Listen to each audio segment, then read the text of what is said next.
मुख्यमंत्री युवा कार्य प्रशिक्षण योजनेमध्ये आता युवा प्रशिक्षणार्थींसाठी खूप मोठी आनंदाची बातमी आलेली आहे। विद्यार्थ्यांचा कार्यकाळ हा आता फायनली वाढवून दिलेला आहे आणि याबद्दल मुख्यमंत्री व उपमुख्यमंत्री यांनी घोषणा देखील केलेली आहे। तर ज्याही विद्यार्थ्यांचा कार्यकाळ संपलेला असेल किंवा जे विद्यार्थी प्रशिक्षण घेत आहेत त्यांना आता 5 महिन्याची मुदतवाढ देण्यात आलेली आहे। तुमचं जे प्रशिक्षण असणार आहे हे प्रशिक्षण आता 11 महिन्याचं असणार आहे।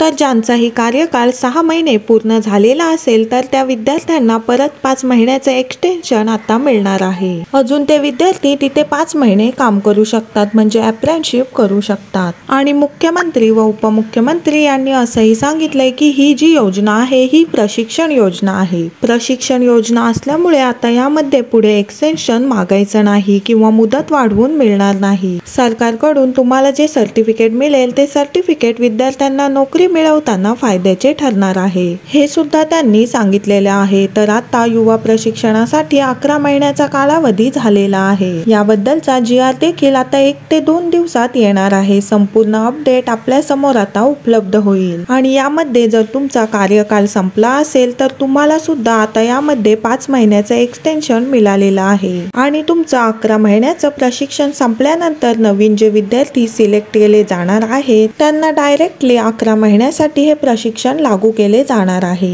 मुख्यमंत्री युवा प्रशिक्षण योजनेसाठी ही एक अत्यंत महत्त्वाची अपडेट होती। तर विद्यार्थ्यांनो, मला सर्वांनी कमेंट बॉक्स मध्ये सांगायचं आहे की तुम्हाला कायमस्वरूपी नोकरी पाहिजे की नाही आणि कोणत्या कोणत्या विद्यार्थ्यांचे 6 महिने या कालावधीत पूर्ण झाले, सर्वांनी मला पटापट कमेंट बॉक्स मध्ये सांगायचं आहे। मला तर असं वाटतं की सरकारने सर्व विद्यार्थ्यांना कायमस्वरूपी नोकरी द्यावी। कोण कोण माझ्या या मताशी सहमत आहे सर्व विद्यार्थ्यांनी पटापट कमेंट बॉक्स मध्ये सांगायचं आहे। आणि अजून कार्यकाळ वाढवून मिळावा यासाठी आपण सर्वजण सरकारकडे मागणी करणार आहोत, त्यामुळे सर्वांनी पटापट कमेंट करा। युवा कार्य प्रशिक्षण योजना म्हणजे लाडका भाऊ योजना, या योजनेबद्दल जी काही नवीन अपडेट येईल ती सर्वात आधी तुम्हाला आपल्या YouTube चॅनेलवर बघायला मिळेल, त्यामुळे सर्वांनी हे आपलं YouTube चॅनेल सबस्क्राईब करून ठेवायचं आहे आणि सर्वांनी या व्हिडिओला एक लाईक नक्की करा आणि जास्तीत जास्त हे व्हिडिओ विद्यार्थी मित्रांपर्यंत, युवा कार्य प्रशिक्षणार्थींपर्यंत पोहोचवा। आपण जेवढी जास्त ही व्हिडिओ शेअर करू, जास्त कमेंट करू, तेवढ्या जास्त प्रमाणात आपल्याला कायमस्वरूपी नोकरी मिळण्याचे चान्सेस आहेत। तर भेटूया पुढच्या व्हिडिओमध्ये अशाच एका नवीन अपडेटसह। तोपर्यंत धन्यवाद।